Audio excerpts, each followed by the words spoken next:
안녕하세요. 알아보인다 이승엽입니다. 2020년 2월 11일에 세법 시행령이 개정이 되었는데요. 개정된 내용 중에는 개인 사업자 대표님들께 다소 좋은 소식이 있는 것 같습니다.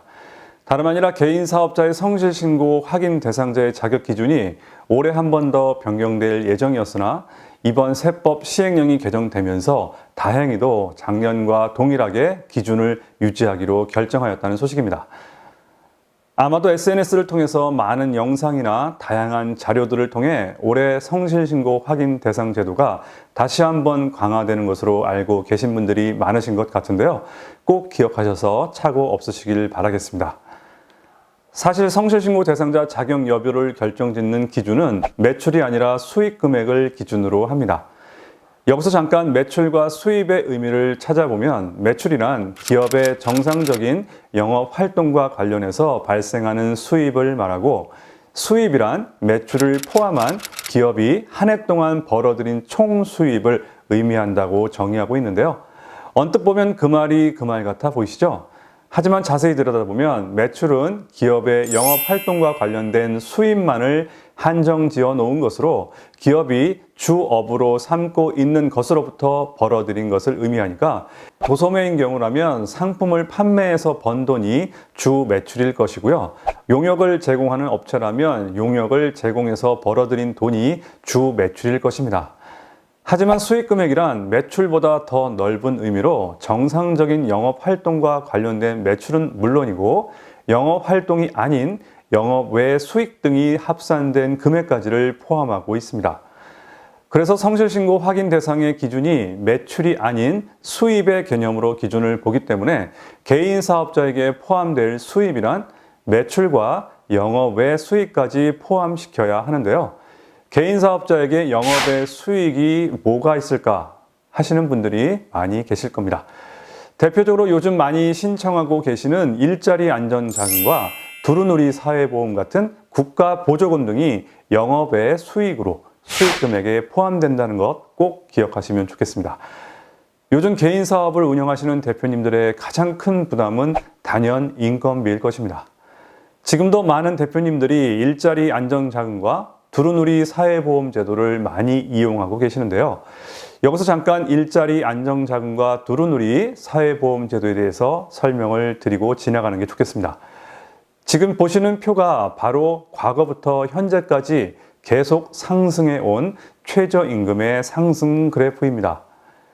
2019년 10% 이상 올랐던 최저임금이 2020년에는 2.9% 인상되어서 어느 정도 완급 조절은 되었다고 하나 그 전에 워낙 많이 최저임금이 오르다 보니 사업주의 부담 완화를 위해서 만든 제도가 바로 일자리 안정자금 제도라고 보시면 되겠습니다.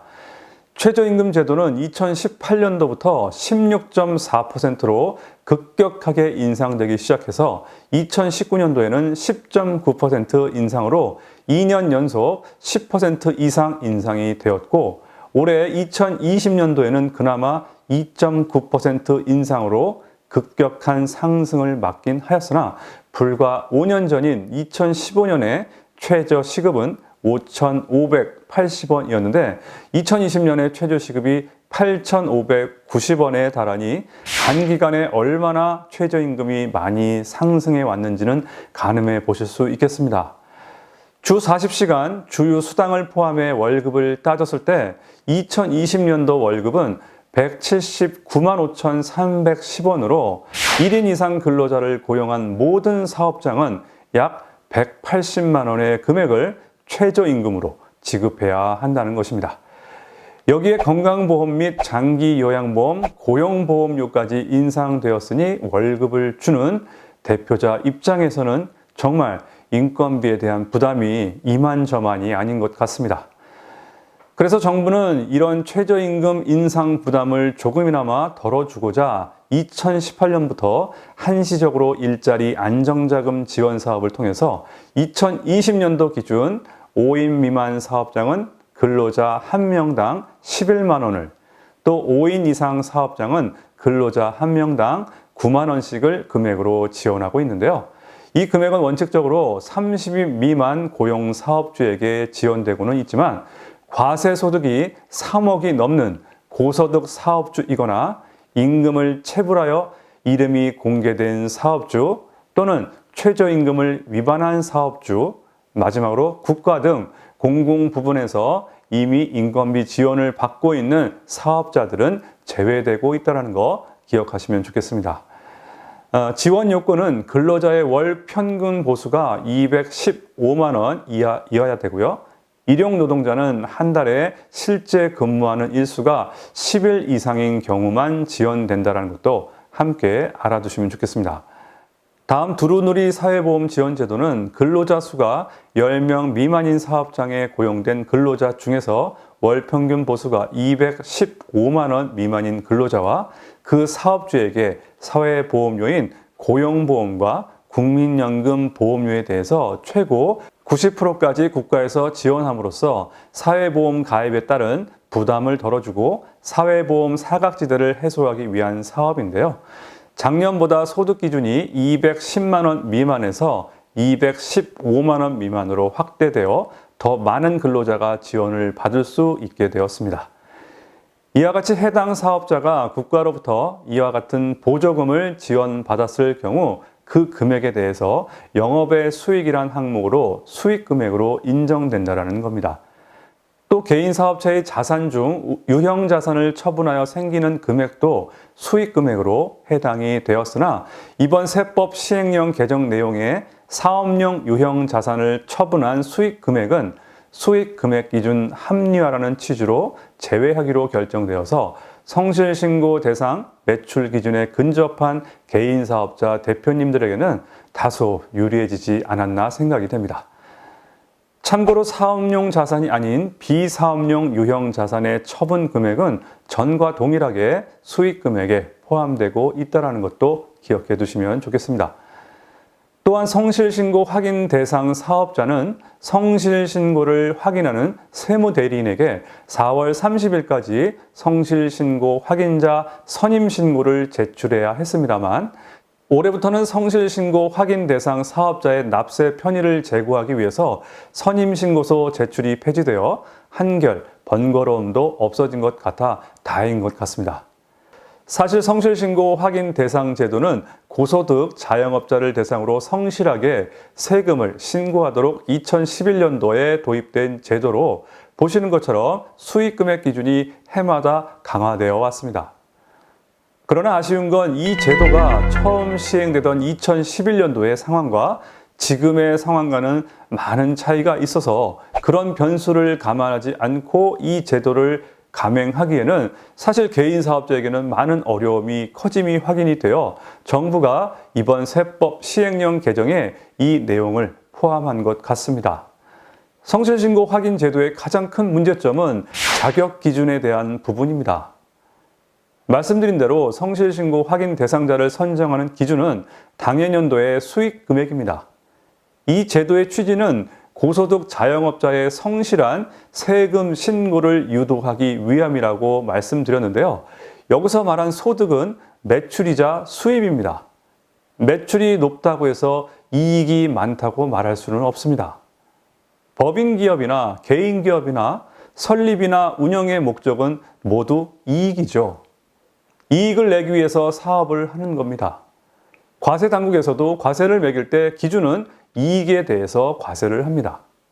그런데 성실신고 확인 대상 제도는 이익이 아니라 매출, 즉 수익 금액에 대해서 기준을 매기고 있습니다.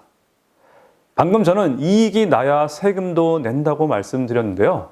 요즘 개인 사업자의 이익은 급감하고 있습니다. 경기가 어려워서 그럴까요? 주변에 경쟁 업체가 워낙 많아서일까요? 아니면 회사가 경쟁력이 없어서일까요? 물론 전혀 없다고 말할 수는 없지만 주된 원인은 바로 인건비의 급격한 상승입니다. 인건비는 개인 사업자의 무시 못할 큰 비중을 차지하는 대표적인 비용 항목입니다. 좀 전에 말씀드린 것처럼 2010년도부터 최저임금은 해마다 복리로 급상승하고 있습니다. 기업의 이익이나 매출과는 무관하게 매년 강제로 상승시키고 있습니다. 최저임금은 국가가 임금의 최저 수준을 정하고 사용자에게 이 수준 이상의 임금을 지급하도록 강제함으로써 저임금 근로자를 보호하는 제도라 정의하고 있고, 대상은 1인 근로자를 사용하는 모든 사업 또는 사업장을 대상으로 하고 있으며, 위반 시에는 3년 이하의 징역 또는 2천만 원 이하의 벌금에 처해집니다. 다시 말해 월급을 받는 사람이 아닌 월급을 주는 사람에게 엄청난 부담으로 작용되는 항목이 바로 인건비 항목인 최저임금 제도라는 것입니다. 이 제도는 국가가 정한 강제법입니다. 최저임금위원회가 구성되어 최저임금을 정한 후에 그 기준을 안 지키면 처벌하겠다는 법입니다.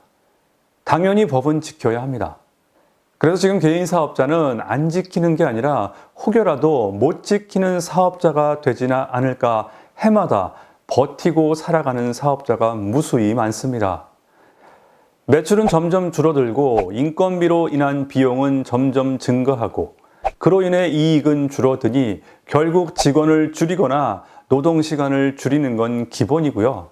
줄어든 시간만큼 대표 및 그 가족들이 공백을 메꾸고 있는 것이 지금 현실입니다.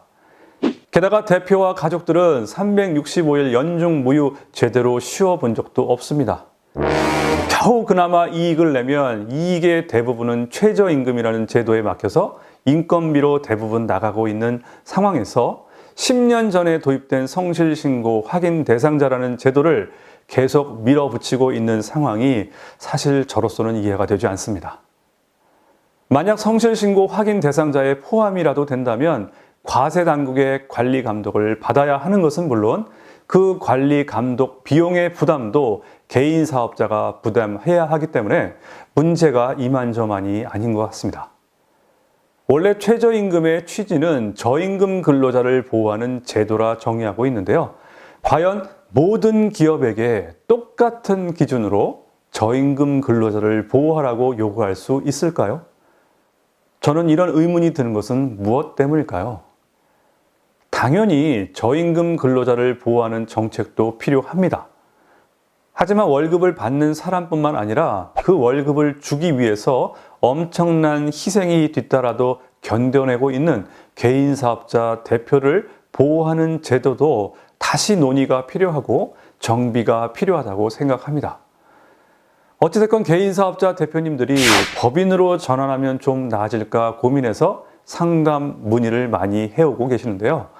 법인으로 가서 크게 성장하신 분도 물론 계시지만 반대로 후회를 하시는 분들도 적지 않습니다.